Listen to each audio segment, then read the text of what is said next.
est-ce que stratégiquement aussi c'est bon. baax na ci gouvernement bu ñëw mu nekk vraiment en de mauvais termes avec des journalistes qui sont considérés quand même comme le quatrième pouvoir. journalistes yi duñu ay malaaka journalistes yi ay nit lañ ils ont une responsabilité. je vous dis une chose ma sœur Mamy atu yàllaa ngi nii kenn sàccul sa alal. kenn sàccul alalu sénégalais. atum yàllaa ngi nii déggoo détournement déggoo injustice gisoo réew mi léegi ni mu neexee gendarmerie sax ak policiers ñu ngi joxe ndogu. waaw waaye amul xaalis seen dëkk bi amul xaalis de. waa xaalis. seen dëkk bi dafa metti de. xaaral ma xamal la ñaar. waaw ñëwal. xaalis luy togg la luy ñëw la parce que liñ fi fekk la man je me disais toujours mais grand yi naka la ñuy def bay fay affaire bi. bay fay salaire yooyu. ak di assumer charge yi. connaissant ruine bi am ñu ne la aujourd'hui chiffre pour chiffre on a 18 000 milliards de dettes maanaam bor buñ ko doon leb. bi ko Ablaye Wade di bàyyi fii ci Sénégal ci eau mi la yeggoon fi may waxee nii tiim nañu. auparavant opposant moo daan génn chroniqueur yi di ko supporter. c'est vrai. mais léegi chroniqueur mooy génn opposant di ko supporter ça prouve quoi on a plus d'opposition. d'accord. ils sont en train de fortifier Pastef sans pour autant le croire ni le savoir te xamuñu ko.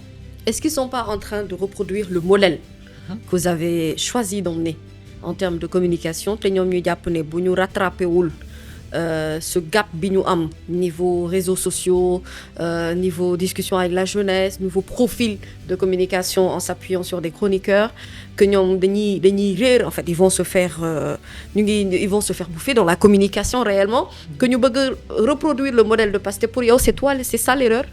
oui parce que amuñu appareil bi. noo mën a comprendre ñun la am na ci benn organe de presse boo xam ne. ñaari téléphone la am. ak benn micro benn projecteur di def live moo ëpp subvention chaîne de télévision.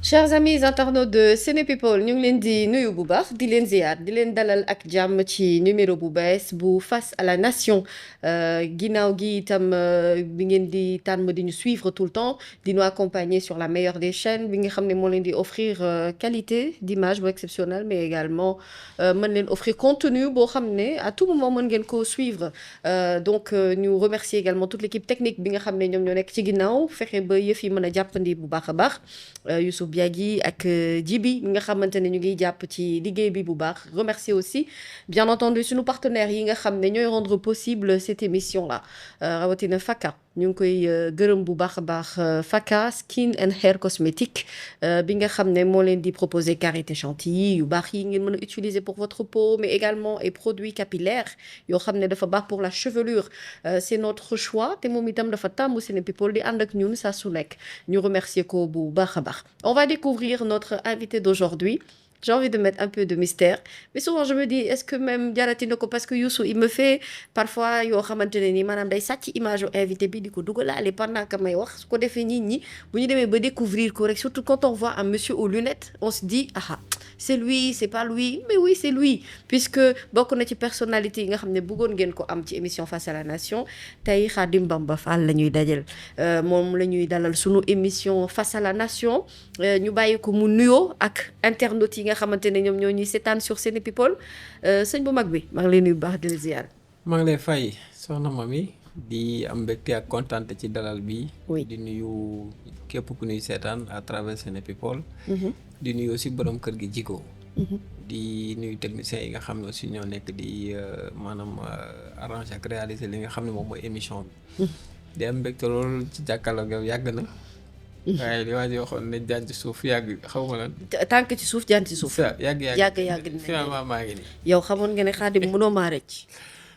J'étais très patiente depuis may démarrer émission bi ba léegi je l'avais dans le viseur mais Khadim c'est quelqu'un d'extrêmement mystérieux en tout cas c'est quelqu'un boo xam ne il cache beaucoup sa vie il cache beaucoup également à part mu génn fu mu waree génn te saa yoo génnee itam bu deful des gars yi xam naa dina def ay blessés yu bare ci wàllum politique mais loolu yëpp dinañ ci ñëw mais Khadim naka waa Baos. waa Baos ñu ngi fa ñu ngi ci jàmm. ñu ngi ci salaam j'en profite pour nuyu mboolem seen ministère de l'intégration africaine et des affaires étrangères ci bopp bi ministre Yacine Fall. ak waa secrétariat d'État au Sénégal de l'extérieur ci li nga xam ne moom mooy Amadou Chérif Diouf ak l'ensemble du cabinet qui fait un travail extraordinaire pour le Sénégal de l'extérieur. Mais aussi le directeur des Sénégal de l'extérieur nouvellement nommé Abdou Karim Cissé. di bég bu baax l'ensemble des responsables boss au niveau régional au niveau national dans les régions aussi ñu ngi leen di nuyu di wax ne émission bi aussi ñu ngi leen koy dédié carrément quoi. dinañ ñëw bu baax a baax ci bureau d'accueil d'orientation et de suivi des Sénégalais de l'extérieur et des migrants bi nga xamante ne moom lañ la jox responsabilité bu diis bi nga yenn ko boobu ba tey mais balaa loolu dama bëgg xam Khadim Bamba Fall ce mystère là finalement autour de la personne de Khadim Bamba à partir bu màgg beeg bu sell bi xanaa mën nanoo xam Khadim mënoo xëy rek nag wax dëgg yàlla yow Pastef bokk nga ci nit ñi nga xamante ne yow la ñu gën a ràññee mën nga bokk ci ni nga xamante ne itam opposants yi dañ leen di bàyyi xel bu baax Khadim boo génnee benn vidéo macha allah balaa ñi ñee gëstu Khadim ça fait le tour mais Khadim avant loolu yëpp qui est Khadim Bamba pourquoi tu entretiens autant de mystères sur ta personne foo juddoo foo màggee foo jàngee lépp laa bëgg xam tey. waaw jërëjëf xam naa nag mystérieux bi nga wax nit kuñ tuddee nit ku ne da ngay jël ci moom ay jikko sama turandoo Serigne Touba daa am lu ma jël ci moom mooy loolu la ñu naan dëxëñu maanaam résultat rek la nit ñi di gis ci moom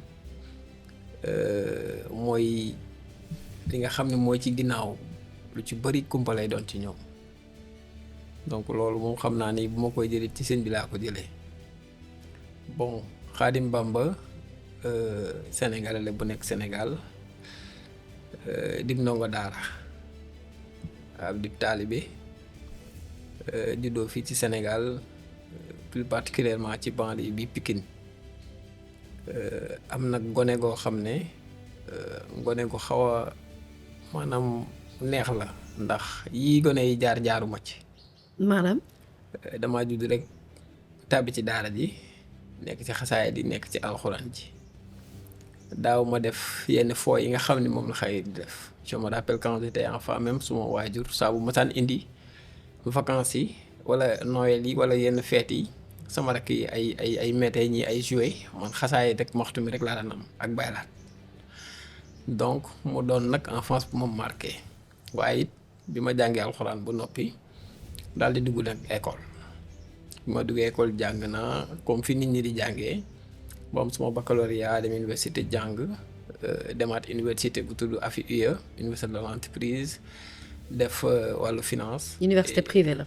c'est ça def wàllu finance banque et assurance bi ma paree loolu demit yeggali suma njàng maanaam ci li nga xam ne moo ci yeneen institution yi ba am ci suma master en communication mais taxaw ma foofu ci suma jàng dama demaat ngir gën a gëstu parce que depuis mon enfance bëgguma yem ci benn domaine damay bëgg domaine yu ci bari ma jaar ci daal di ciy xuus ci njàng mi ma woyale ko ba après li nga xam ne mooy master en communication et ci yenn yi ma dem def nag une spécialité en migration donc am ci suma certification ak sumay diplôme en migration et mobilité en Espagne loolu moo ma dugal ci wàllu migration droit de la migration assistance sur les migrants et cetera ci jaar maanaam mu nekk président fondateur de l'ONG Village des Migrants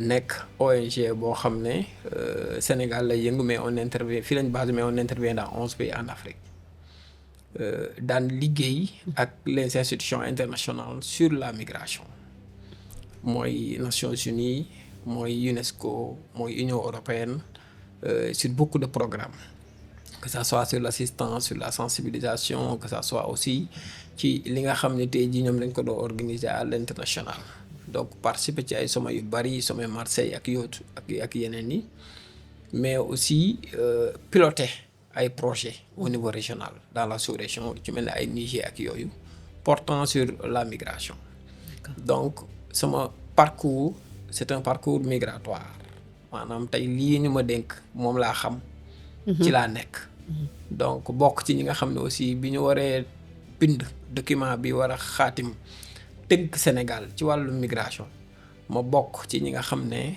dañ leen cee sélectionné woon ñu bind ci participer sur l'élaboration du document de politique nationale de la migration. ba récemment ci li nga xam ne moom mooy par exemple stratégie nationale de lutte contre la migration irrégulière pilotée par SILMI bokkoon naa ci ñi nga xam ne tey jii ñoom la ñu dénkoon axe yi nga xam ne tey jii moom mooy axe bi jëm ci wàllum prévention jëm aussi ci li nga xam ne mooy retour et réintégration des migrants de retour. donc loolu mooy suma parcours ci li nga xam ne dama koy tënk rek ndax jaar-jaar yi bari na. mais comme que émission bi day xaw a waxaale ci loolu moo tax ma indi carrément ci loolu. daan def nag souvent gaal yu bari daan jóge Sénégal ma bokk ci ñi nga xam ne dañ daan piloter li nga xam ne tey jii moom mooy sensibilisation bi au niveau national mais particulièrement li nga xam ne moom mooy recherche et documentation des migrants disparus liggéey ak centre bu ñu tuddee le centre international pour l'identification des migrants disparus basé à Malaga pratiquement bokkoon naa ci ñi nga xam ne migrant bu mësoon a réer ci géej wala migrant bu dem ci géej mu leer ni fii dee rek fi sës bokkoon naa ci ñi nga xam ne dañ doon liggéey ngir kat navire yi nga xam ne mooy sauvetage yi ñëw di leen récupérer.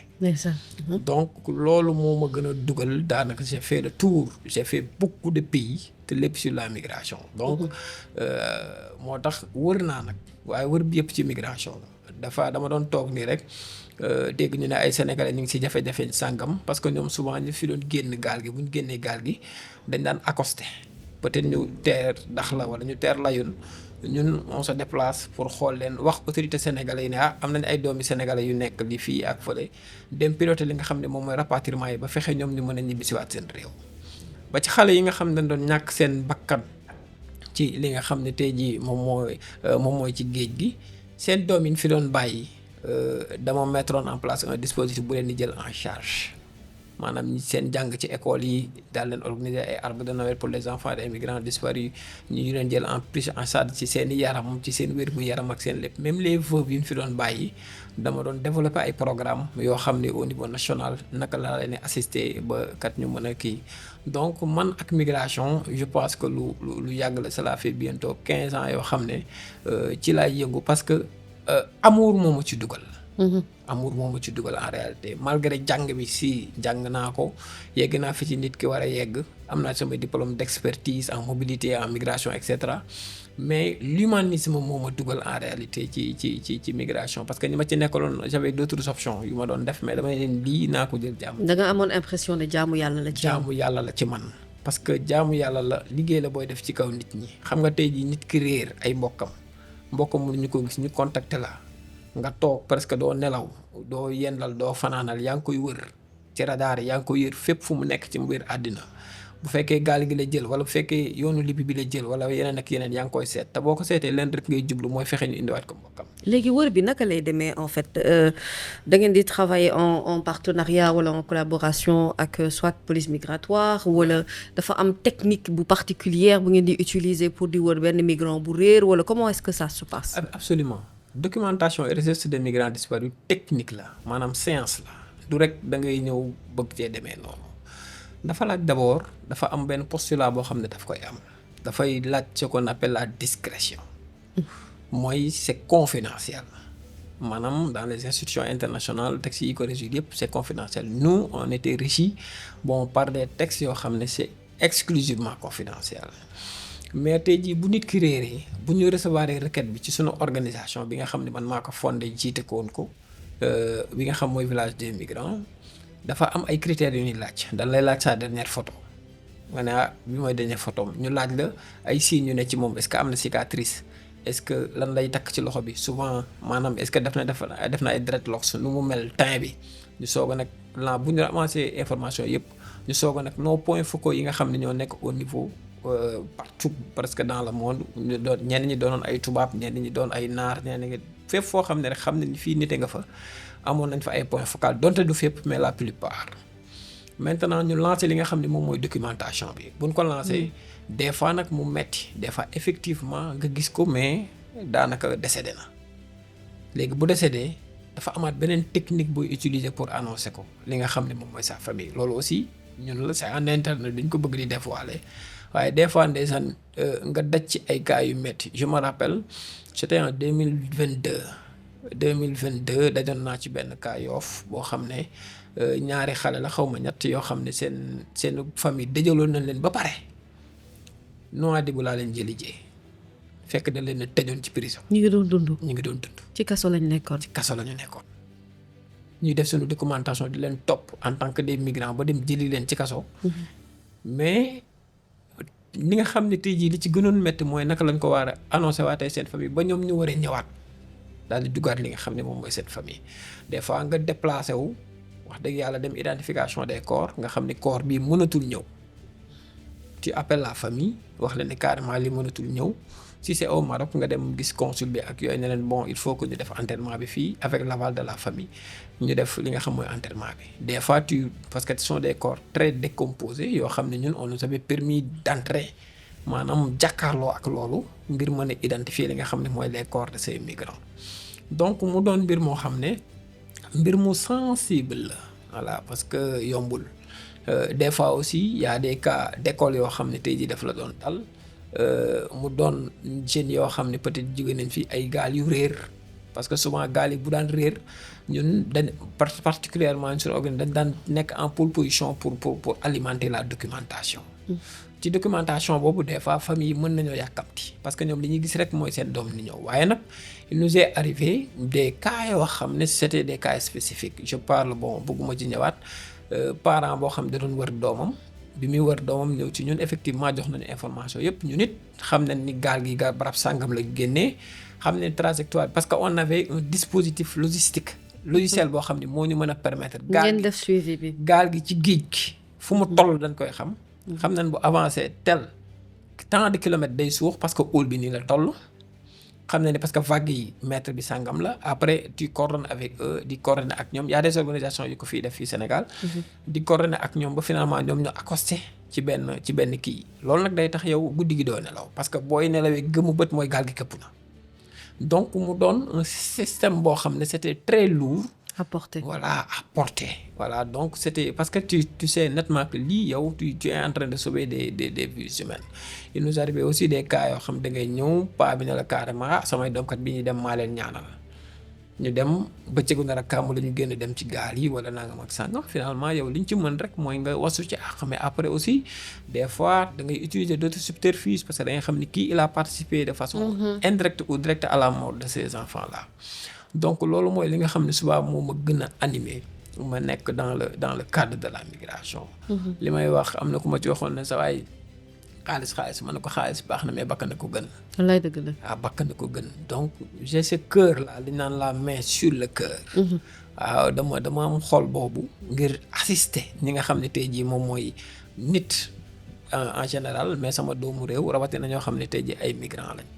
donc wër nañ ci nag fu ne nag wax dëgg yàlla ci àddina dem nañ ci fu ne voyager nañ ci dem nañ fu ne participer sur des sommets ay résolutions yoo xam ne Nations Unies dañ koy jëlee on t'invite tu viens voilà tu donnes tes idées et cetera émettre affaires yi mais nag fierté bi mooy nous sommes des Sénégalais et on est fiers de voilà de porter ce flambeau sur des pour notre Sénégal. Machallah, je crois que au courant de cette émission gars yi dinañu gën a découvrir l'autre aspect de Khadim Bamba autre que cette casquette politique bi nga xamante ne daf lay topp souvent ak li ñu la dénk nga di ci liggéey muy Baos bi dinañ ci ñëwaat ci les découvertes yi ngeen ci def travaux yi ngeen commencé ak difficultés yi ngeen ci jànkonteel et notamment les perspectives mais avant sax ñu lay jox Baos déjà sa casquette communicant bi dafa moo njëkk a ñëw parce que conseiller nga un ministre de la République le ministre Chérif ñu ngi koy nuyu bu baax a baax qui nous a fait l'honneur d'être l'un de nos invités ci émission Face à la Nation bi mais toujours question aux Sénégalais de l'extérieur la woon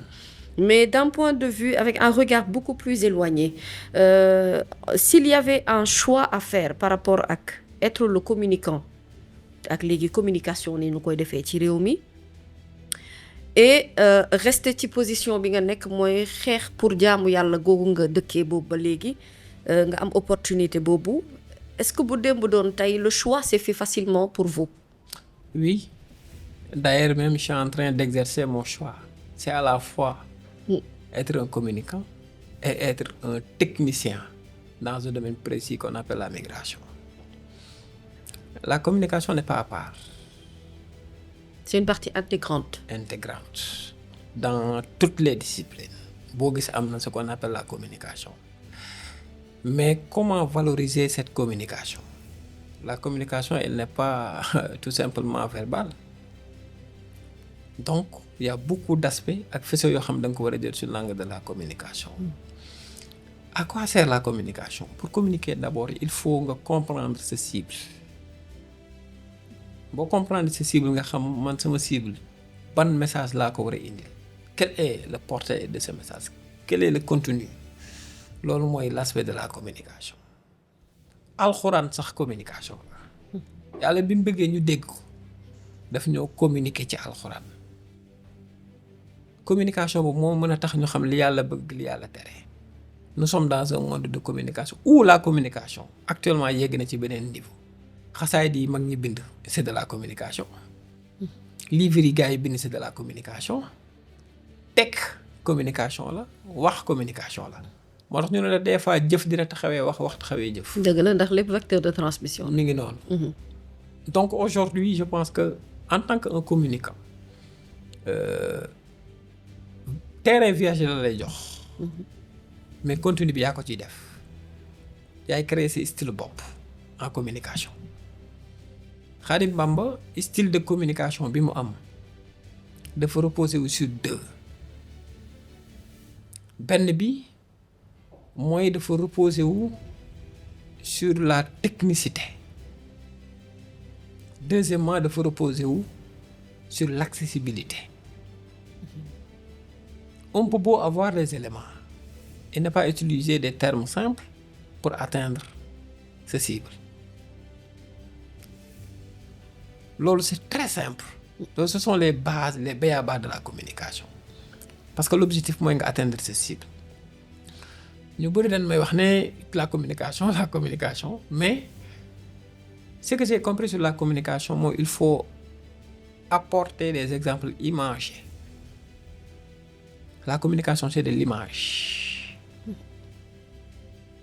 Mi ngi mel ni par exemple anecdote bi le premier Ousmane Sonko newee ne du ma def DPG parce que amuñu règlement intérieur à l'Assemblée nationale.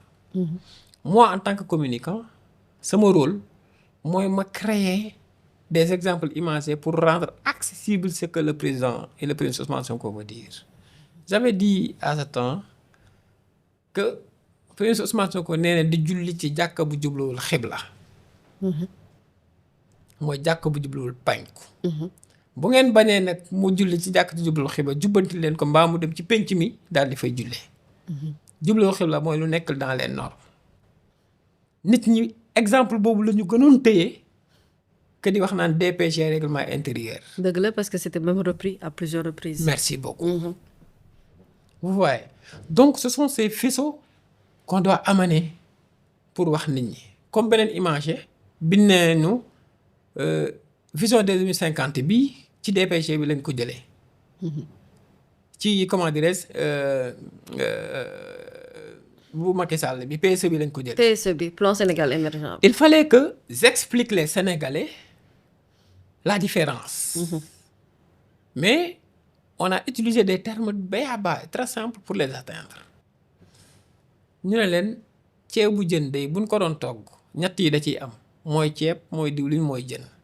Ceeb mooy bonne gouvernance diwlin mooy économie jën mooy capital humain kuy togg ceeb dina ko am. waaye la moo li différencier toggin wi. PSE am na ñett yi ma wax. référence Sénégal 2005 am na ñett yi ma wax. waaye PSE bi ne ko toggal daa dinañ ko jox dépense mu wàññi dépense bi.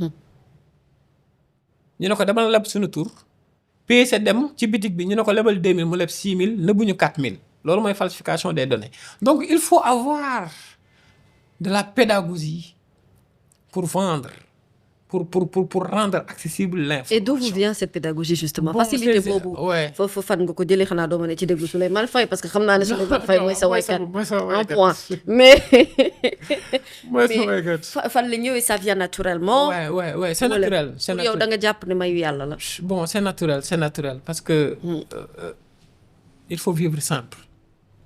Parler simple c'est ça la vie. alxuraan da ko yàlla daf ko indi muy bëreet xam nga lu mu ci toppal ay xadis pour tojol na ko. il faut mu simple. lu muy gën a accessible di gën a simple. moo tax chaque fois quand il y a une information man en tant que un pastefien qui est dans la communication de Pastef tic bi may njëkk a am naka la ko sénégalais bi di jariñoo ba mu gën a yomb. bu doon dugub ma defal ko cere mu xewloo ko mu rees jàmm.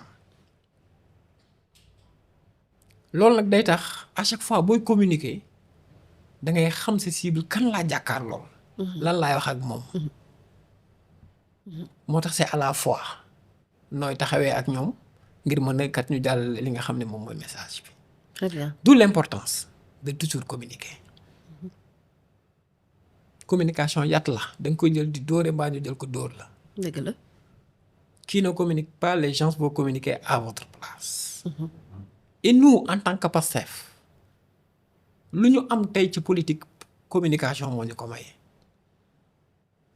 le premier Ousmane Sonko souvent daf koy wax dee leen wax ak askan wi. communication boobu nga xam ne tey ji moo ñu ko may moo ñu porter le flambeau il faut que ñu koy gën di continuer pour que sénégalais yi di gën a comprendre li nga xam ne moom mooy li askan wi di def.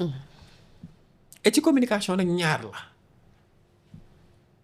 da ngay toog di wax mbaa ñu toog waxal la sax bonul parce que dans la politique lañ lay tudd loolu la gaa yi wax oui mais sur quoi. y a quelqu'un qui m'avait dit chroniqueur yi kat dañuy génn ñi ngi xas ñi ngi man leen seen bi ñu naan man de bañu ma benn chroniqueur wax choix la. choix la ay saaga nag laa d'accordul mais je préfère moi un chroniqueur occupe l'espace public médiatique que un opposant di ko occuper. Tout est stratégie. Et pourquoi nga tànn chroniqueur bi à la place du politique. parce que kii amul légitimité politique amul poids cadre rek la am kii il a un appareil politique kii waxam day dem ba pare samp parce que il a un appareil politique. des fois nit ne non naa nga ma sax man leen bàyyi leen ñu wax buñ saaga mais nañ wax. ñoom ñu occuper premier pan bi man moo ma gënal ay opposants di ko occuper seetloo tendance bi ni mu renversé woo. C'est vrai. Je te parle de la communication je ne parle pas de politique. mais oui je comprends mais je te très bien. parle de la technicité de la communication. di wax ne ñoom des fois ñu def loo xam ne jàpp nañ ni Pastef la ñuy yàqal fekkate ñooñu ñoo arrangé gaañ yi. auparavant opposant moo daan génn chroniqueur yi di ko supporter. C'est vrai. mais léegi chroniqueur mooy génn opposant di ko supporter ça prouve quoi on n'a plus d'opposition. D'accord. Ils sont en train de fortifier Pastef sans pour autant le croire ni le savoir te xamuñu ko. Est-ce qu'ils sont pas en train de reproduire le modèle que vous avez choisi d'emmener en termes de communication te ñoom ñu jàpp ne bu ñu rattrapé wul ce gap bi ñu am niveau réseaux sociaux niveau discussion avec la jeunesse niveau profil de communication en s'appuyant sur des chroniqueurs que ñoom dañuy réer en fait ils vont se faire bouffer dans la communication réellement que ñu bëgg reproduire le modèle de Pastef pour yow c'est ça l'erreur. oui parce que amuñu appareil bi amuñu lu ko mën a gunge amuñu lu ko mën a yóbbu. Pastef machine de communication la réseaux sociaux yi dañ koo téye ba Macky tiit di wax ay kacc-kacc xamul woon Macky Sall li ko gënoon a daaneel mooy xamul lu ñu metti xam nga ni xeex koo xamul lu ko metti day génne kacc-kacc ñu def ko slogan indi mafia bi lu mu génne dañ koy retourner contre moom c'est ça la stratégie de la communication. mais vous êtes combien vous ci communicants au Pastef yi. bon on est des millions. Pour vous dire que nous sommes les Sénégalais. Chaque Sénégalais communique pour Pastef. Et c'est quoi Pastef pour toi? Pourquoi le choix de Pastef? Pastef, c'est la bonne nouvelle. Pastef, c'est la délivrance. En réalité, Pastef n'est pas un parti politique. Pastef, c'est le peuple sénégalais. Si Pastef était un parti politique, takkusaan boobee ñu tëjee Ousmane Sonko 18h ñu génne décret bi xotti sunu parti dem fii nga xam ne moom mooy sunu siège teppi li nga xam ne moom mooy sunu ay photo keroog la Pastef tas waaye nekkate keroog la Pastef juddu. parce que keroog la population sénégalaise adopté li nga xam ne moom mooy Pastef. ñoom dañoo jàppoon ne parti la ñuy xeexal fekk te peuple bi la ñuy xeexal. parce que c'est un projet qui est là incarné par une seule personne du nom de Ousmane Sonko. mu ñëw loolee olof naan ceññeer bu jolli ci lëndëm. dee su ko dégmal di gëlëm. le président Ousmane Sonko ceññeer la. bâton lumineux la bu Zaïre en pleine obscurité. ni dëgg sénégalais yëpp daal di ko ciy topp. topp boobu ñu ko ci topp moo indi tey résultat Pastef. et il faut savoir il a réussi ce que lu bëgg ñu bari bëggoon réussir. mooy impacté ci xolu sénégalais yi. donc Pastef projet boo xam ne sénégalais yi ñoo ko adopté seen bopp ba pare épouser ko teg ko nag ci réew mi. moo tax quand je vois des fois ñu naan ñii xale yi toppoon projet bi de bàyyi nañ ko damay xam ne ñii ils n'ont rien compris du projet xamuñu sax li xew. seetlu woon ne dañoo jógee rek présidentielle ñu ne ndaw ñi bàyyi nañ Ousmane Sonko. ñu dem législatif ndaw ñi confirmer voté laat président Ousmane Sonko jox ko plus de 130 députés. ñoom lu am dañ naan bàyyi nañu Ousmane Sonko fekk te xamuñu li ñu léegi Ousmane Sonko du ñoom li ñuy gis c'est un cordon ombilical boo xam ne moo ñu lié pacte de sang la pro du ko trahir patriote yi dañ ko trahir parce que dafa am ay bakkan yu ci tëdd li gars yi di gis visiblement nii di ci ginnaaw moo ko sut fuuf c'est le cœur c'est la motivation moo mën a tax tey nit mën a soulever montagne. mais arsenal bi Macky Sall amoon armée gendarmerie police renseignement généraux lépp ñu tëla loolu du xel kase xol la gis nga xare ba dara ñi ko xare ëppee woon na leen ay junni ci yéefar ya teewul ñoo jël ndam li parce que gëm-gëm la donc Pastef c'est la foi foi boobu animé ñu étincelle bi le premier ministre Ousmane Sonko moo ko taal mu dal ci ñëpp mais ku ci nekk ak ni nga koy manifester kii moom jàpp na ni faaw mu dem ci télévision bi wax ko kii moom jàpp na ni connexion lay jënd nekk ci internet bi bind kii moom du bind du wax mais day partager kii day jël alalam def ci kii day takk bracelet kii bu nu wootee campagne mu génn maire bi nga xam ne moom munul dara te ADN Pastef boobu mi ngi ci moom wala góor gi day toog këram julli ñaan ci yàlla nangul ko. Pastef c'est un tout et je vous dis ici Pastef fera inch'Allah minimum 50 ans de pouvoir. foo ko teg Xaadim yow tamit 50 ans bëri na di. xam nga lu tax. yéen seen mandat bi jeexagul rek coow li daa bëri di. waaw bi mandat bi mënut a ñàkk a bëri coow. waaw parce que ku bëgg a jubbanti 60 ans di nga dégg 60 jooy yu bokkul. xam nga sama wax la ko sénégalais yi dañoo nekkoon ci benn tunnel doon ko wër. waaw yàlla dogal nag ñu gis bout de tunnel bi. gis nga bout de tunnel boobu ñu gis sénégalais yi kenn du leen fa delloowaat te xam naa man xel ne am naa yaqin ku ma tegaloon kaamel alxuraan ma waat ko ne ñii fi nekk duñu mës a wor sénégalais yi sénégalais mel na nu ne waaye bu ko wor. ku ko yëg yaa ko moom yëg bi nag du ay wax jëf la. je vous dis une chose ma sœur Mamy atu yàllaa ngi nii kenn sàccul sa alal. dëgg la. atu yàllaa ngi nii alhamdulilah atu yàllaa ngi nii kenn sàccul sa alal. kenn sàccul alalu sénégalais. waaw dëgg la wax dëgg yàlla. atum yàllaa ngi nii déggoo détournement déggoo injustice. gisoo réew mi léegi ni mu neexee gendarmerie sax ak policiers ñu ngi joxe ndogu. waaw waaye amul xaalis seen dëkk bi amul xaalis de. waa xaalis. seen dëkk bi dafa metti de. kaa mi xamal la ñaar. waa ñëwal. xaalis luy togg la luy ñëw la. parce que liñ fi fekk la. man je me disais toujours mais grand yi naka la ñuy def bay fay affaire bi. bay fay salaire yooyu. ak di assumer charge yi. connaissant ruine bi am. ñu ne la aujourd'hui chiffre pour chiffre on a 18 000 milliards de dettes maanaam bor buñ ko doon leb. bi ko Ablaye Wade di bàyyi fii ci Sénégal ci omi la yeggoon fi may waxee nii tiim nañu.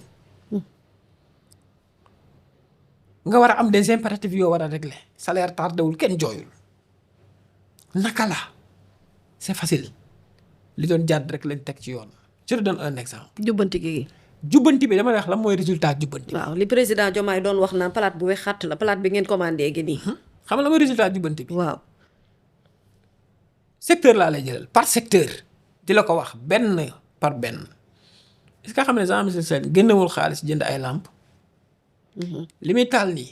mooy Jean-Michel mi sonal Thierno Alassane Sall rek. non li muy taal nii. génnewul xaalis jënd ay làmp xam nga lu mu def daa fekkoon li fi ne woon mu renégocier contrat bi loolu la jubbanti.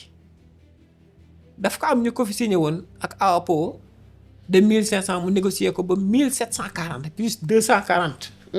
village loolu la jubbanti génnewul dërëm. nga jël fu mel ni dans le domaine du transport wax na la renégocier nañ ci contrat boo xam ne daanaka yegg na presque 20 milliards. duggaat na ci sunu gafaka Sénégal fu ñu ko teg ci jubbanti. nga jël ay salle de classe yu ñu waroon construire état daf ko renégocier waat gagné waat ci lu toll ci 30 milliards maanaam 2000 salles de classe yoo xam ne waraat nañ ko construire te état génnewul dërëm fu ñu ko teg ci jubbanti. fonds yi doon échappé yépp ñu centraliser ko teg ko ci jubbanti. lii nga xam ne tey ji moom la ñu indi loolooy doxal am réew. gaa ñi di xëy heure di wàcc heure. mu leer na ne aujourd'hui fii ñu toll tey ak fi àddina toll ku la gën jiite la gën. ñun ko jàkkaarloo ñun nañu yaa ñu gën ñun la ñoo la gën jiit. mais opposants yi ngeen am ñoom jàpp ñu loolu de ñoom dañoo jàpp ne jamono ji ñu toll. yéen sonal ngeen leen. te itam dafa mel ni benn kabal rek bu ngeen di mëne contre eux ndax mairie reddition des comptes bi moo ko njëkkee. te yëf yi dafa mel ni ça ne s'arrête pas fond force Covid 19 bi gis nañu li nga xam ne am na fi cautionnement yeeg yeneen yi ci topp mais lu ko weesu ñu wax sax ne ay ministres yu ñu war a topp itam haute cour de justice war a tàmbali liggéey bi ñu toog di ko xaar boobu ba léegi. alors ñoom dañoo jàpp ne dëgg-dëgg yéen kabal ngeen di mëne ci rapport yi ngeen wax ni moom moo jot a am que la situation n'est pas aussi grave que ça et que même finalement donte le président Bassirou Diomaye waxoon na ni mu ngi sentir ne wala yëg na ni ou en tout cas xam na ni ñi ki fi nekkoon njiit avant moom mu ngi def ci suuf ba tey yéen ci seen jubbanti gi yëpp am ngeen jafe-jafe contenir en tout cas ñi nga xamante ne ñoom ñoo fi jotoon nekk boobu ba tey ñu jàpp ne vraiment yéen vous êtes là juste pour salir cette image en vrai. mais que la situation n'est pas aussi critique que ça parce que bu critiquoon li ngay wax nii xëy na kon doonoo toog fi di ma laaj wala di xalaat comment le président Diomaye fait et le premier ministre Ousmane Sonko fait. amuñu opposition. ñoom Pape Malick Ndour duñ seen opposant ay ñoom Abdou Mbow duñ seen opposant. déedéet Maître Aïssata Tall Sall la ñu am. ah ñoom Khalifa Ababacar Sall mi nga xamante ni léegi dañoo fédéré ñoom léegi dañoo fédéré sax nag ak ñoom Anta Babacar Ngom ak ñeneen ñi ci topp ñoom Thierno Bocoum ñoom ñu duñu ay opposant Thierno Alassane Sall. ba tey tuddoo opposant. duñu ay opposant. opposition tuddoo ko xam nga loo tudd. y'a opposition ak hors position. ñii ay hors position lañ. hors position lañ opposition. étymologiquement 2 points s'opposent si le point A et le point B dañoo nekk ci même ligne mu am benn point bu leen séparer le centre. sur le point A s'oppose au point B. donc impérativement il faut ñu nekk ci même ligne bi mais koo bokkul même ligne du sa opposition du sa naawle ñi bokkuñu ak ñoom orbite bu ñuy dox. ils veulent être deux opposants mais mënuñu ko doon ñaara tax mënuñu ko nekk. koo ci jël ci ñoom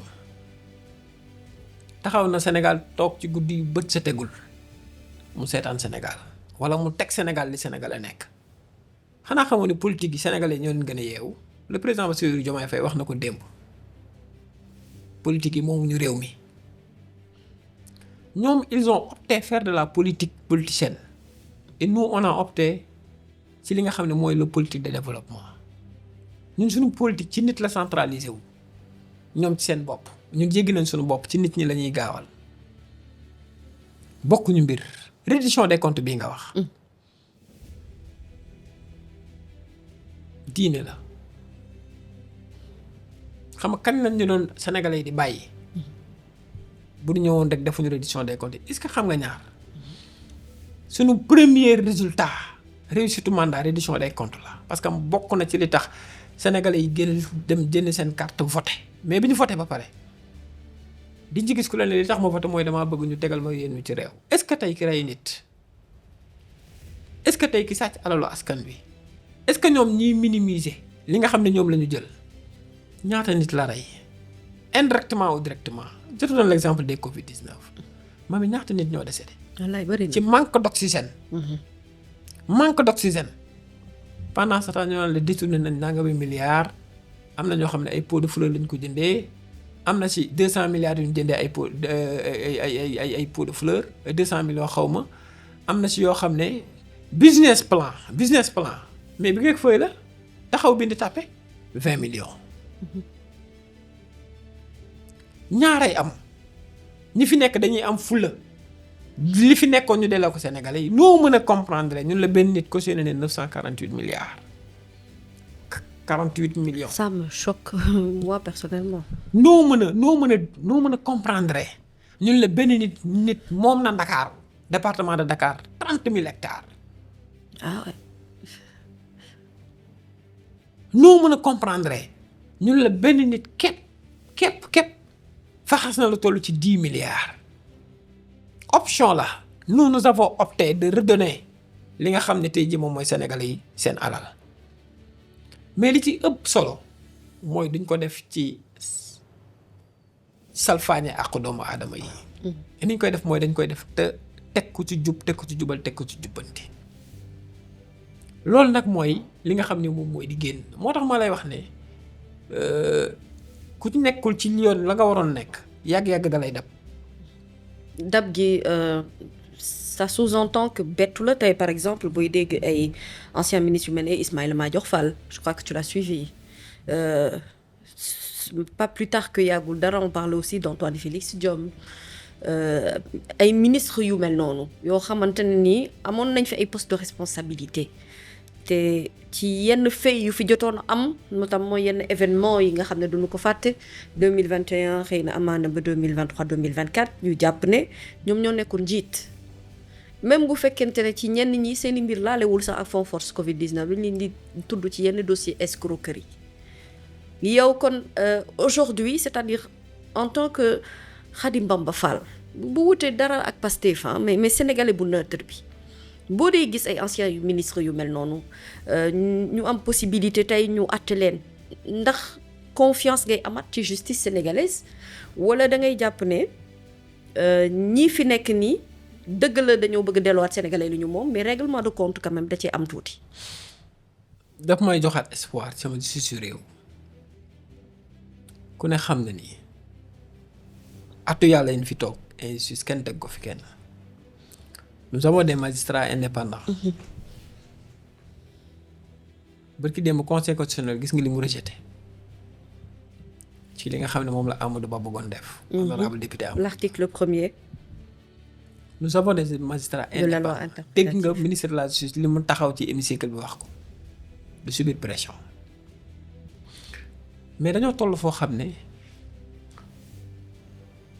la meilleure façon d'enseigner c'est de donner des exemples ngir ñu jàngal ñun ñi fi nekk ak ñi ñëwaat ëllëg ne la waroo leen doxee nii mooy dañoo war a teg yoon ñi nga xam ne ñoo fi nekkoon te yor lépp loo xam ne sénégalais ñoo leen ko joxoon moo xam kàttan bu leen jox muy police ak gendarmerie intérieur moo xam escroquerie bu ñu def moo xam détournement lépp lu ñu def dañoo war a ñëw leeral ko askan bi lajju gouvernement bii fi nekk tey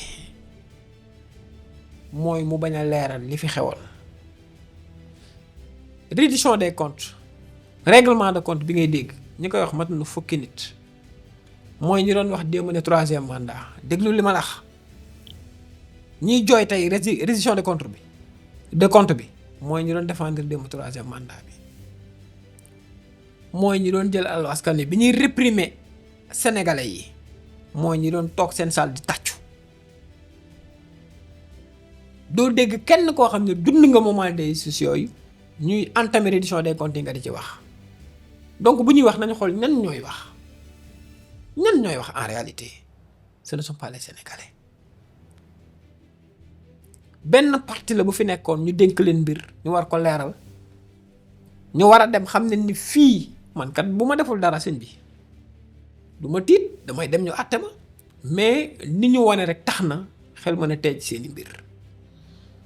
Tu parles d'Ismaïla Madior Fall d'Antoine Diome autre mais dañ fay def Sénégal kenn tuumaalu leen ce sont des faits yu fi nekk te ñun dañoo bëgg a xam kan la lu waay def waaye du ànd ak benn injustice ndax ba fii may waxee yow exécutif émissé wul ci pouvoir judiciaire bi la ñu war a def ñu ngi koy def foo dem nag di nga fa fekk ñoo xam ne nii la ñu mel di nga fa fekk ñoo xam ne nee lañu mel. dégg nga bërki dem Ismaïla Madior Fall wax na ba wax ne ce sont des magistrats yu mu formé ñoo koy informé mais ana secret professionnel pour vous dire que li fi nekkoon doone 100% jóg na fi waaye ñun on a l'obligation jële ko fi mooy on veut avoir un Sénégal juste souverain et prospère. Suñu projet boo bindee ci préface bi président Bassirou Diomaye Faye dafa bind ne le projet est là pour raccorder et soigner les fractures sociales ku ma am ndey ak amul ndey bi daa bari niñ doon jaayantee doole dafa metti ku jooytee rek yaa reewoon démb bu la ci kenn nax ñi yuuxu tey yëpp ñoo jooyoon démb malheureusement fa ñu tëgg seen gémmiñ ñi jëmale foofu du jëmukaay bi ndax ñooñu lañ doon opprimer mooy la population askan wi dafa am mépris par rapport ak ñoom. Donc aujourd'hui je pense que axe la boo xam ne sénégalais yàkkamte nañu te dinañ ko gis. On a un gouvernement responsable. Est-ce que la responsabilité du gouvernement dafa engager aussi le pacte de stabilité bi nga xam ne signé nañu ko également pas de grève d'ici 3 ans journée 1er mai bi nga xamante ne weesu nañ ko fête du travail bi pourtant yi ñi dañ doon wax ne ça va être benn journée quand même boo xam ne liggéeykat yi li ñu bëgg wax président dinañ ko wax ndax vraiment front social bi à un certain moment c'était en ébullition. Opposants yi sax ñi ngi tàccu ñenn ñi nee nañ Abass Fall sax dañ koo xaw a toroxal vraiment ci bëccëgu 1er mai bi ça te fait rire mais finalement les enseignements c'est quoi à tirer? C'est l'éveil de la conscience citoyenne sénégalaise. Qu'est-ce que tu appelles l'éveil de la conscience citoyenne sénégalaise? Mooy l'ensemble des acteurs yi nekk Sénégal xam nañ ni état bi suñu réew mi toll. xam nañ nous traversons un moment difficilement sensible sensibilité moment bi jéggi siraat la pour Sénégal maanaam diggante sol yére la ak sum yére yaramu neen da ciy jaar Sénégal ci yaramu neen bi la toll courant d'air na xaj na ci bu fekkee jëloo say matukaay parce que dañoo sum yére di sol beneen yére développement souveraineté moom sunu bopp. ba xaddi askan wi xaju ci itam. du ci xaj parce que askan wi la ñuy solal yére donc s'il y a des acteurs particulièrement les syndicalistes ak front social bi ñu gis rapport yi nga xam ne moom la Cour des comptes génnee ñu gis rapport yi nga xam ne moom la FMI génnee ñu gis li nga xam ne tey jii moom la PM bi wax ne nous avons un état en ruine.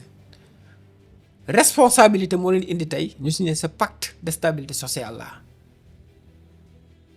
li ma doon bett mooy ñu def leneen un Sénégalais bu comprendre enjeu bi Sénégal nekk xam fi Sénégal nekk xam fi ñu toll ak fi ñu jëm. mënoo doxee lu dul nii ñu ngi leen ci féliciter parce que moom wane nañu ne ils sont sensibles de la situation de ce pays parce que quoi qu'on puisse dire jooyu ñu benn yoon ñoom salaire bu tardé. Donc ñi fi nekk ñi ngi góorgóorlu di def seen kéem seen kattan ngir honorer seen engagement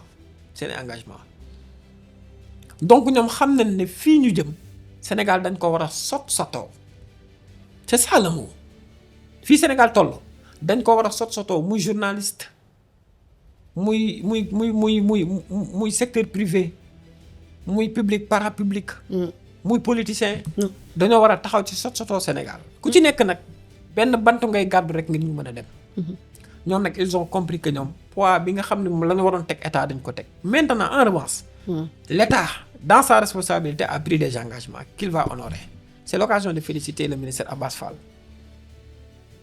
sur le travail titanesque qu'il a fait est remarquable pour amener quand même ce pacte de stabilité sociale. Et le Premier ministre qui l'a piloté et le président de la République qui a signé ou bien qui a reçu même des cahiers de doléances. lii moo lay wax ni Sénégal day neex mami Sénégal dina neex nit ñi je viens de comprendre ne ki fi jógee amoon nu mel rek waaye dëkk bi ñu baax lañ. pourtant yéen journalistes yi mere nañ leen de. non ñun journalistes yi buñ ñu mere. yéen journalistes yi mere nañ leen trop. man boo may laaj dama naan la ñenn ci journalistes yi nga xamante ne jàpp nañu ne. non seulement il y a eu cette question de réformer organiser defaraat xool ñi conforme ak ñi conformul finalement ñi conformul sax qui sont menacés ñu de mettre la clé sous le paillasson loolu la yenn ci journalistes yi d'accordul gis ne dëgg-dëgg da leen war a jox opportunité pour ñu conforme mais pas ñu dem tëji sans compter que bon déjà xamoon ngeen ne am na sunu ay naataangoo yoo xam ne ñu ngi yuux di jooy rek ndax nee nañu da ngeen tëj robinet yëpp donc ñoom mënatuñu am accès ci dara presse bi metti na booy xool publicité yi RTS a koy gagné donc presse privée bi sonn nañu l'avènement aussi des réseaux sociaux ça n'aide pas beaucoup donc cette presse là agonise et je crois que yàgg na def jox signal d'alerte bi ou d'alarme bi yéen ñi nga xam ne yéen a nekkee Pastef notamment les autorités mais ce qui est sûr et clair c'est que pour certains journalistes et le ministre de la communication je veux dire c'est plus le parfait amour. Absolument. C'est-à-dire que c'est journaliste et la vérité demeetuñu noonu. Et la vérité. Oui gis nga buñ positionné nit taxaw rek day dualité day créé wu. Le ministre son rôle mooy mu def de telle sorte que ñëpp nekk en réglementation ubbi na ko te presque 3 mois ñëw leen inscrire ñëw leen régulariser mais ce matin. dégg nañu directeur de la communication bi mu wax noo mën a comprendre yow organe de presse boo xam ne capital am weesuwul 10 000 wala 250 000 noo mën a comprendre ne organe de presse bu amul sax local benn téléphone la benn micro. ñu tuddee ko Bamba TV. ñu tuddee ko Diw TV. mu ñëw taxaw di wax. te ñëpp xam financement am fan lay jóge ak fan la koy jëlee.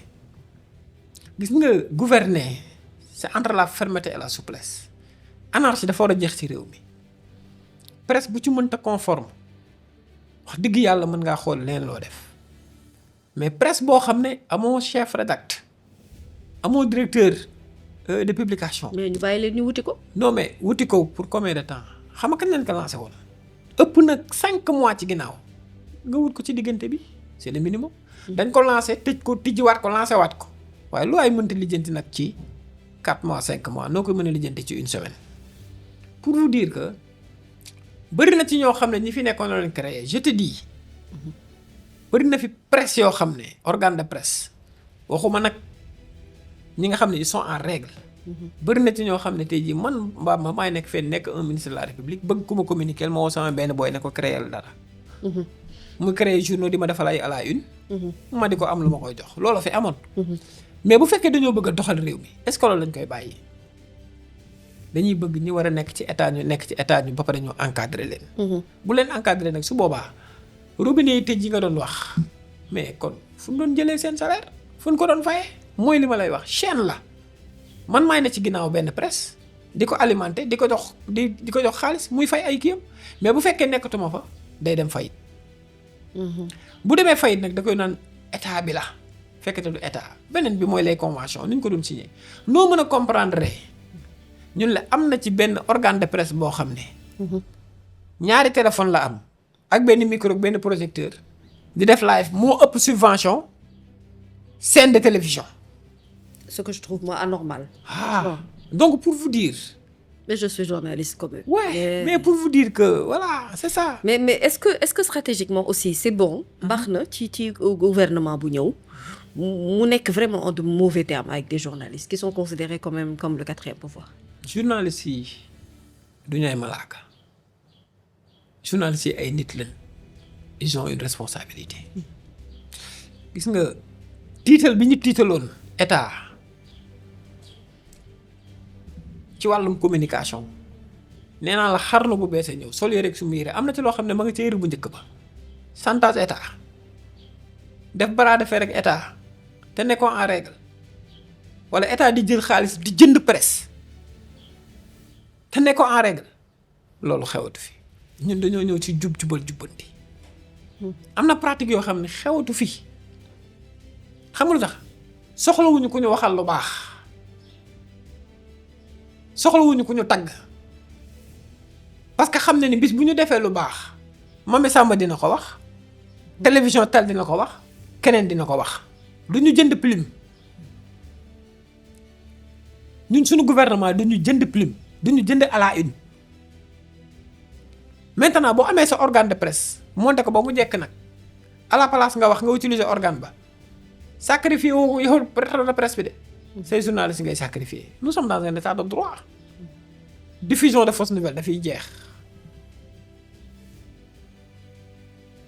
di sosal nit ñi dafay jeex parce que organe de presse nga yor ñaareel nit ñi ngi lay déglu mais loolu dafa war a jeex nee naa la plupart des défauts de l'homme ont leur origine sur la crainte des critiques et de l'amour des éloges bëgg ku leen bëgg ak bañ ku leen ngañ ñun suñu gouvernement bi bëgg ñu ku ñu bëgg mbaa ku ñu tagg bañ ñu ku ñu ŋàññi xam nga lu ñu bañ jiyoloo ak li peuple bi bëgg. xanaa kon looloo tax yow Khadim Bamba ngay déranger. ah yaa ko yëgal de bon déranger sur quel côté. déranger bien sûr ni nga xam ne bokk leen ka nga xam ne saa yoo génnee bind. yow daal comme ab Waly Diouf Bodiang. waaw yéen daal yéen ñaar moom yéen a nekk ci biir parti bi. saa waay bu ngeen defee vidéo gars yi jaxasoo bu ngeen bindee gars yi jaxasoo. waaw man nag yàllaa ma nattu daf maa nattu dëgg mooy li may wax soxlawuma ku ci bëgg ku ci tàccu ku ci commentaire ko partagé ñàkkuma cee soxla it ku ci xasa ko ci saaga xam nga lu may xool ba xam lii ma wax dëgg la gis nga toll nañ ci jamono joo xam ne suñu communication ñoo koy téel suñu bopp kenn duñu ko waxal li ñu def ñoo koy wax ku génn nag midi 5 dig ma gis man midi ku ko génn ma génn midi 5 te damay teg loolu teggi ci kàttanu yàlla parce que duñu waxantu ba jàng jotee dañoo jàng juróomi atu yàllaa ngi nii juróomi atu yàlla excepté samedi et dimanche ak ay jours de fête bis bu set am naa 2 heures de temps de recherche sur les ci différents domaines tey maa ngi ci fiscalité suba maa ngi ci droit ginnaaw suba maa nga ca finance tey maa ngi ci migration maa ngi ci sociologie maa ngi ci géographie maa ngi ci science maa ngi ci leneen ak leneen parce que damaa bëgg a wax te bëgguma wax lu nit di teggi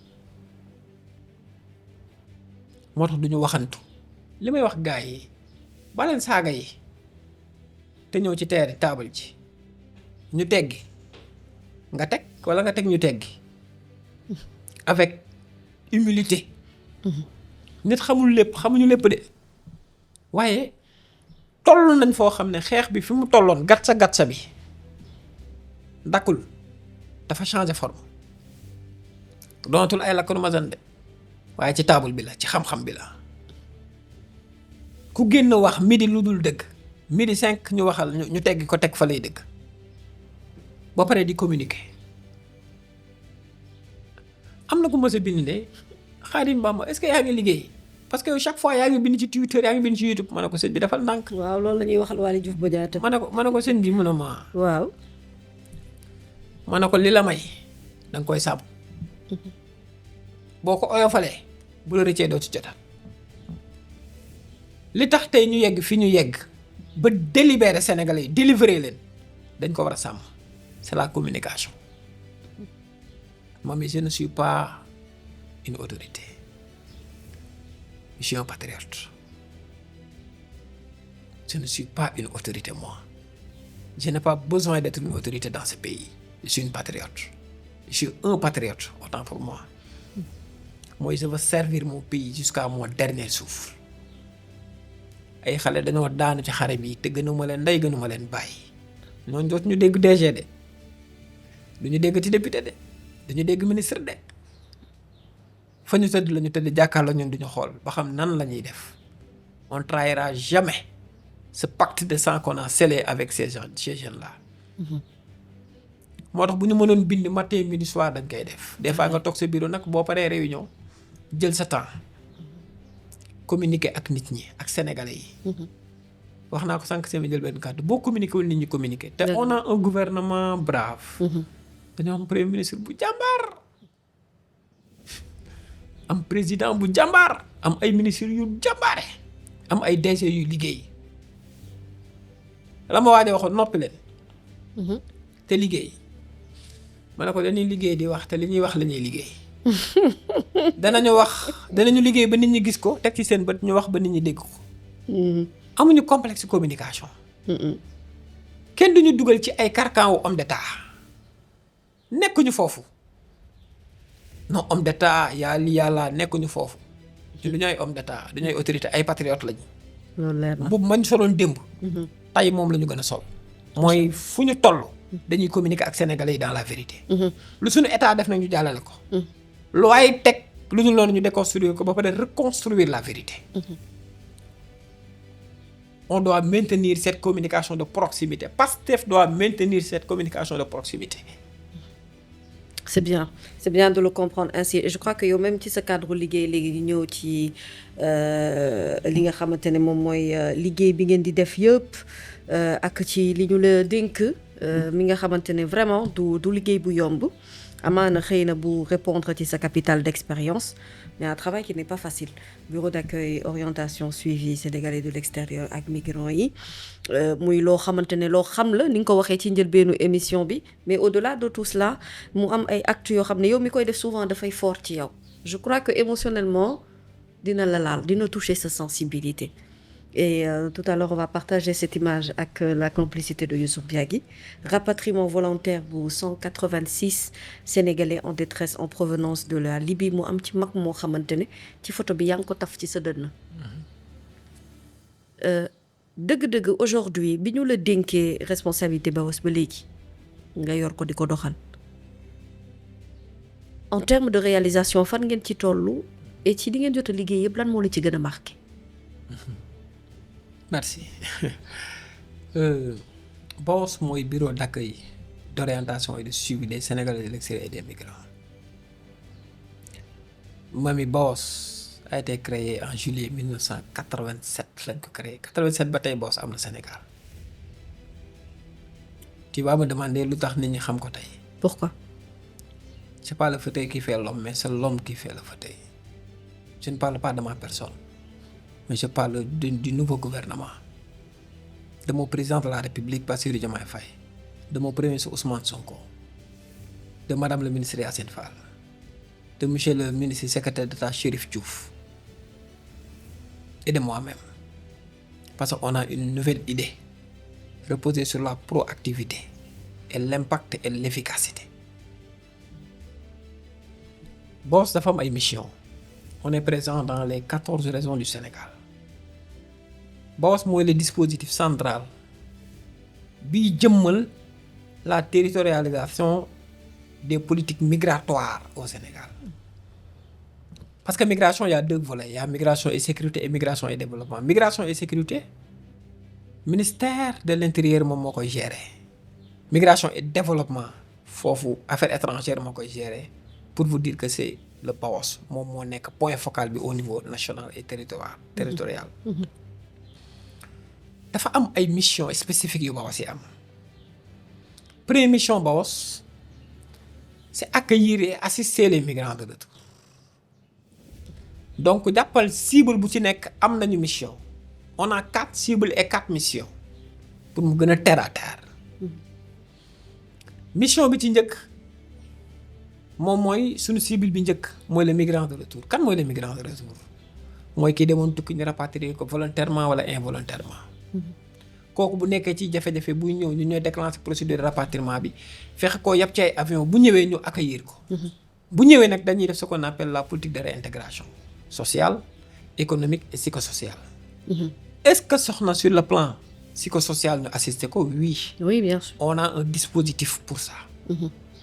Sur le plan social on veut qu'il réintègre sa famille balaa muy ñëw dañuy xam famille am dem waxtaan ak ñoom. ah diw de seen doom la demoon na tukki waaye yàlla dogalu ko. mi ngi retouraat Sénégal dañoo bëggoon ngeen accueillir ko. préparer leen. beneen bi moom mooy réintégration économique mooy ba ngay dem loo mën booy ñëw loo mën ñun BAOS ñooy liggéey les procédures de réintégration. ok mooy ñooy xam kii bu ñu ko defee les fiches ba pare au niveau de l'aéroport fiche bi day dem dans les régions bu dee Louga la dëkk BAOS région da koy jot daal di koy préparer foofu ñu xool biir Louga lu fa ne ak lu waa ji bëgg ñu accompagner ko orienter ko si bu fekkee ne dafa war a dem fii ñu ne ko fii lii moo fa am ñu orienter ko bu dee dafa war a bay fenn ñu ne ko fii la ñu mën a jëlee si ñu gunge ko mu am suuf bu dee dafa war a former wu ñu former ko ba mu am une capacitation professionnelle. kon li ñuy jàpp ne BAOS moom dafay nekk rek pour jàppale kuy tukki ak jàppale ku bëgg a liggéey bitim réew. loolu mooy suñu dernière mission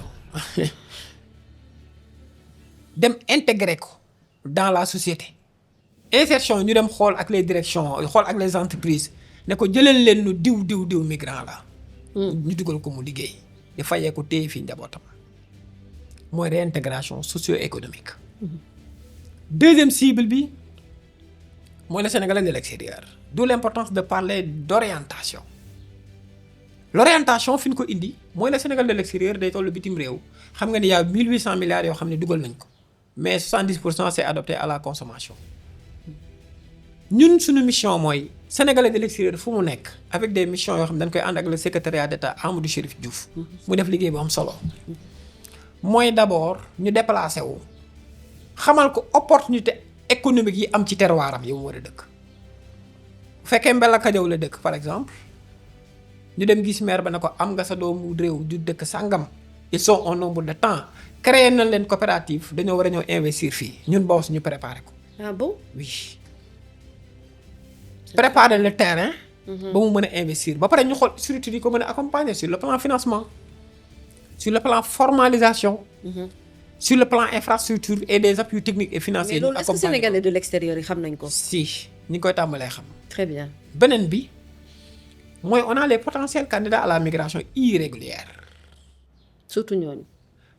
ñun dañoo am ci ñoom ñun ñooy piloter ce qu'on appelle les sensibilisations wax leen les dangers de la migration irrégulière mais faire ce qu'on appelle la promotion de la migration sûre, ordonnée et régulière comme ni ko pacte de Marrakech Global Pact Migration waxee en 2018. maanaam. mooy ñu def promotion yoon yu baax lu ci mel ni la migration circulaire. ñu teg ko ci yoon wi daal. wut ñu xamal leen ne door a tegu ci yoon ñu xamal leen ne yéen ngi bëgg a tukki dem tukki. gaal gi di solution. ñun suñu mission BAOS mooy on veut montrer la belle face de la migration parce que boobu ba tey ay dëjëg ay gaal gu ko pour la ñuy dégg ba tey gars yi xamaguñu lan mooy les opportunités de la migration nous on a pour mission de montrer les opportunités de la migration à travers la migration circulaire xam nga ni ñu ngi ciy def jéego yu am solo. beneen bi mission bi ak beneen dernière cible bi mooy les familles des migrants disparus. dañ leen a bàyyi woon en rade sa doom day dee kenn du la kii. bu ñàkkee ñàkk nañ. ñun nag dañoo ñëw ngir accompagner leen xale ya nga xam ne ñoo fa nekk ñu xool naka la ñuy bénéficier sur des programmes de l'État en collaboration avec yenn ministères yi ñu jàppale ñu ñi am couverture maladie universelle couverture sanitaire universelle ñi mën a dugg ci lii ñu mën a dugg ci leneen. mais yéenay dem vers ñoom wala ñoom ñooy dem vers non ñun ñooy dem vers ñoom di ñëw vers ñun parce que région bu ci nekk am nañ fa BAOS. très bien. maintenant quelle est ma vision sur les BAOS. oui moi BAOS 2021 laa tàmbali liggéey ak ñoom en tant que un élément externe balaa ñu ma koy jox nii biñ ma joxee BAOS yi damaa toog ma ne fan laa ko fekk fan laa ko yóbbu. ma ne BAOS yi de créé nañ ko 1987 mais dañ ko méconnaître nan laay def ba sénégalais yi xam ko jariñoo ko parce que suñu cible principale mooy les sénégalais. d'ici et de la diaspora. ñu ne on va amener des programmes reposer sur ce que j'appelle la proactivité mooy dañuy xool naka la ñuy def ba Sénégal bu ci nekk foo mën a nekk ñu instaurer sa bopp benn slogan bi la Amadou Chérif Diouf di wax mooy we leave no one behind on laisse personne derrière fu Sénégal la mën a nekk ci àdduna dañ koy jëli waaye boo ñëwee dañ lay tartagal xamal la fii mooy sa réew fii kenn du la dóor kenn du la saaga kenn du la tëj fii kenn du la fi dàqee fii nga santee Diouf fii nga santee Samb fii nga santee Fall fii la say maam juddoo fii nga yaroo fii ngay tekkee c'est ma première mission de redonner cette fierté aux Sénégalais d'appartenir au Sénégal et d'être des Sénégalais c'est la première mission des Baos. Très bien. beneen bi mooy de faire porter les éclats de la migration parce que on a lancé le référentiel Vision Sénégal 2050. Ma première mission en tant que nouveau coordonnateur des Baos c'est de dire aux autorités et de les montrer oui mais les migrants vont porter ce référentiel et cette vision. Ouais, parce que vous avez toujours été soutenu par la diaspora. C'est ça. En général.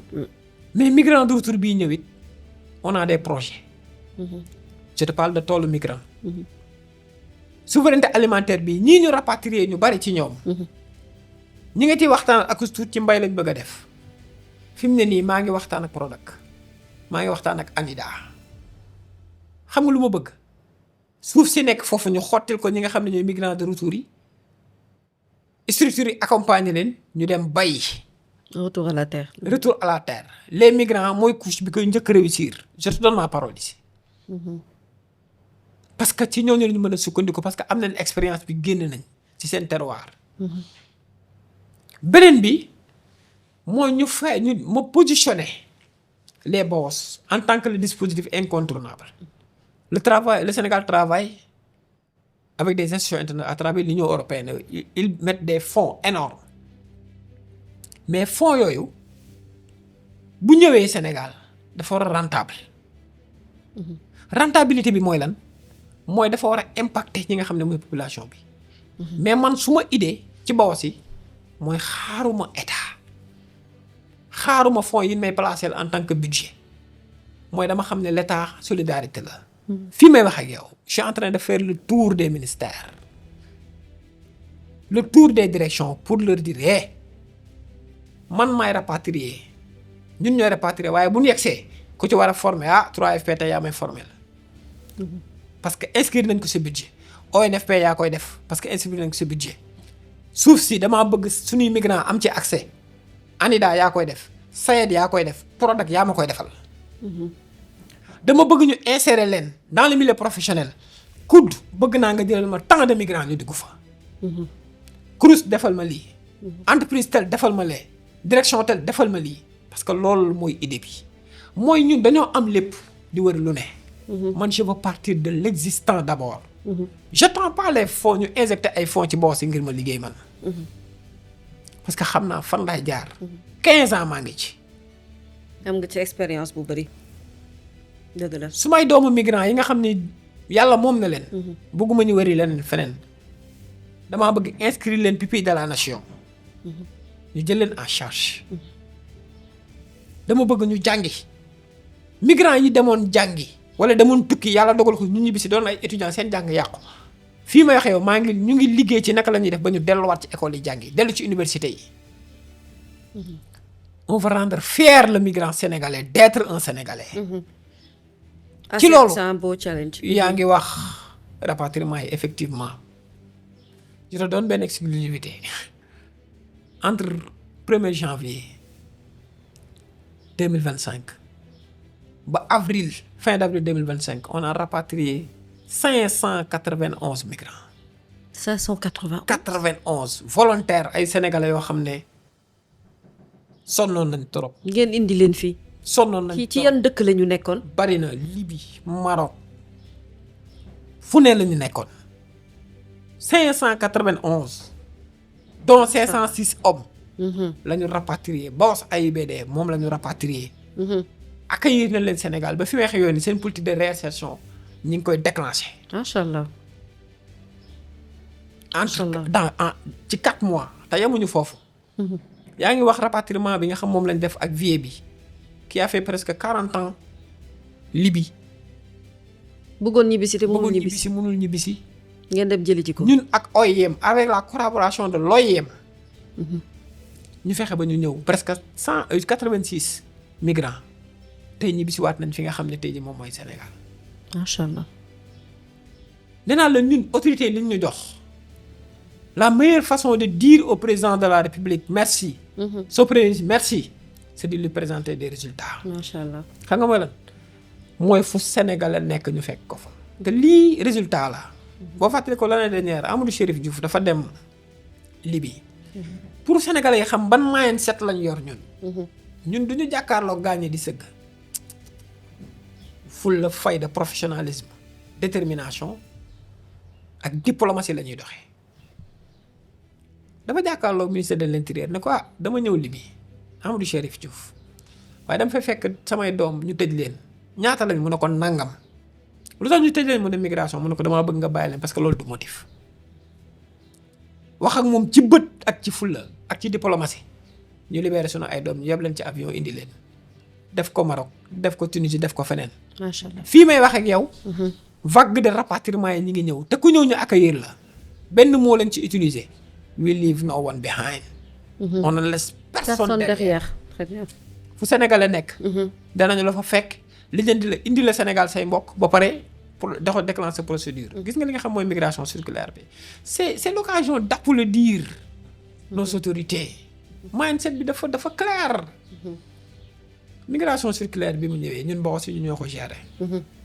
ñu daanal ci foofu. daawuñu ko Sénégalais yi daawuñu ko xam.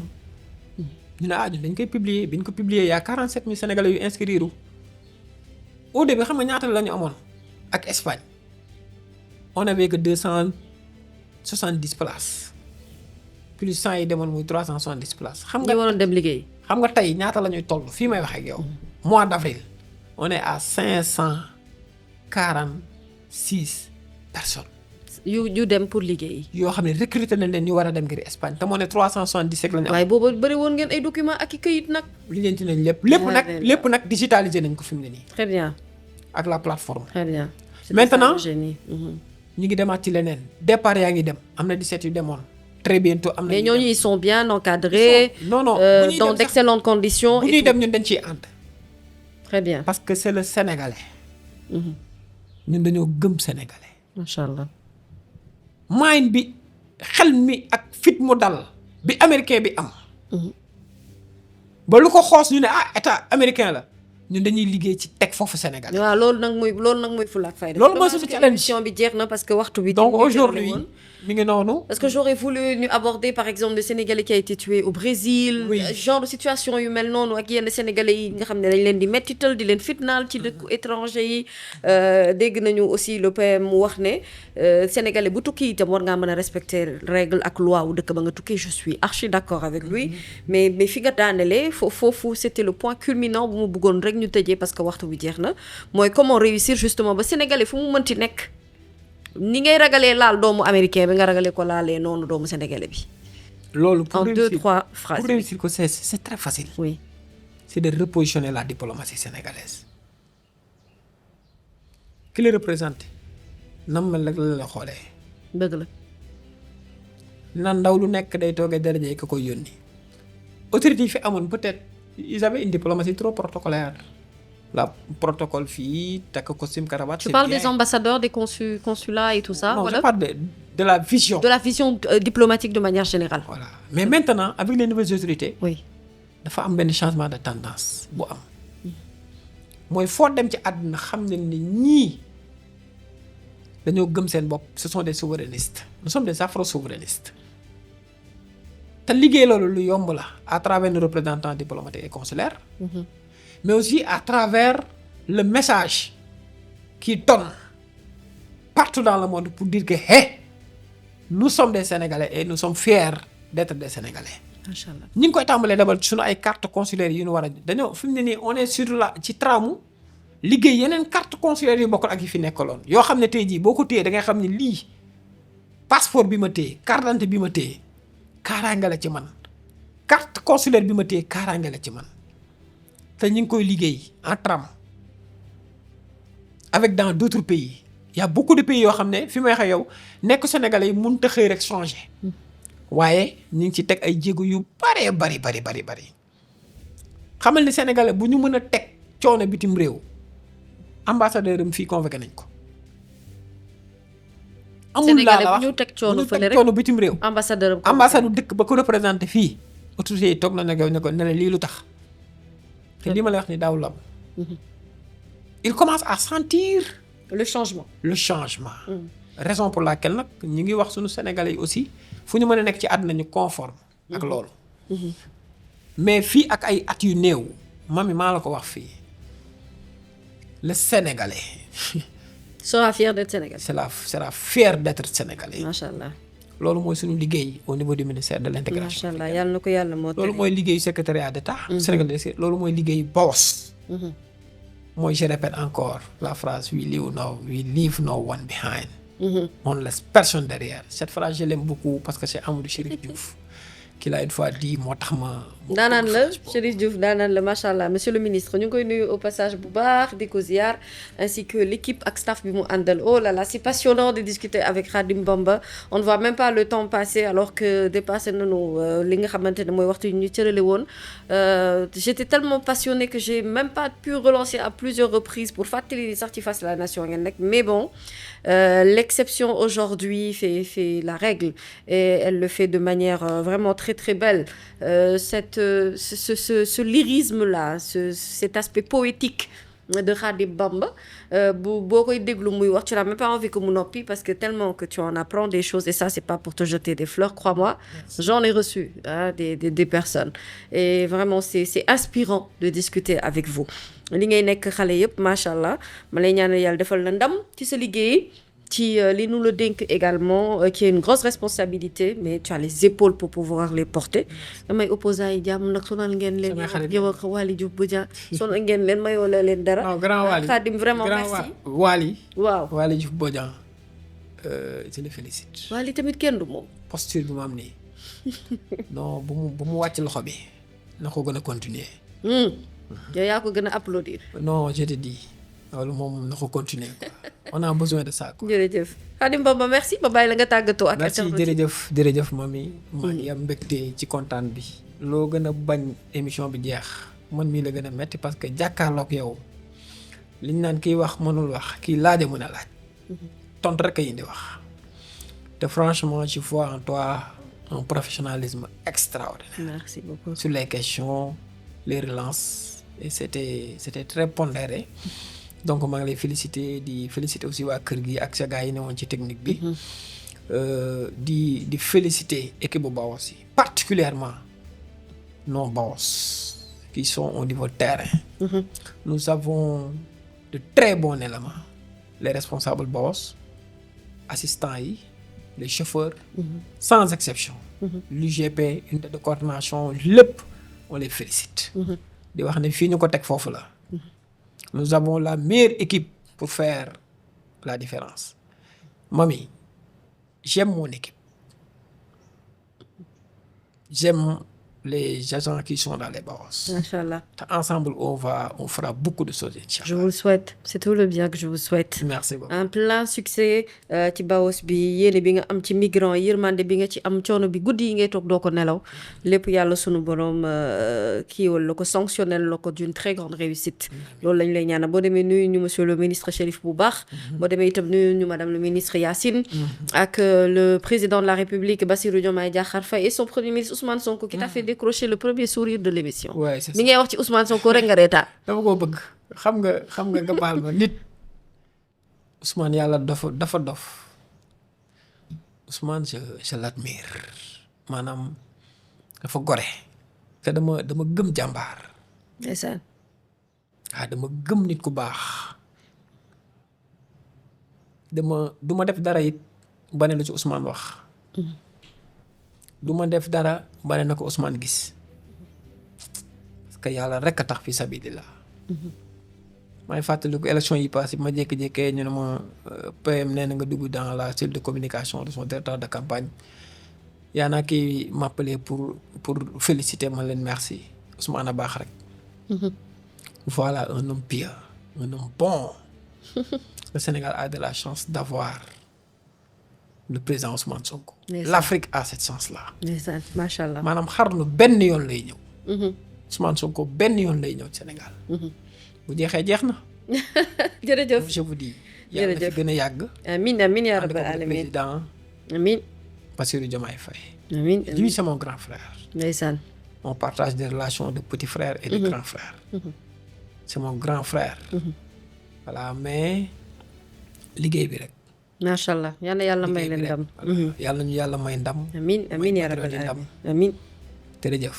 jërëjëf Khadim Baba gërëm ko sant ko bu baax a baax merci beaucoup à Faka Skin and Hair Cosmétique merci à Djibi ci technique bi ainsi que le grand Youssouf Biagui merci également donc ak Abi pour la coordination et l'équipe commerciale également de Séné People ñu ma nuyu spécialement maman Debbo Gueye bi jàpp ci accessoire émission yi elle aime pas que ñu koy tudd mais nit bu la defalee lu baax moom foog nga gërëm ko remercier ko bu baax a baax et ma grande sœur Beautiful Penda Baye Antelo aussi ñu ngi koy ziar bu baax merci à vous tous ñu jox leen dig daje très prochainement sur Séné People avec un autre invité ci seen émission préférée Face à la Nation.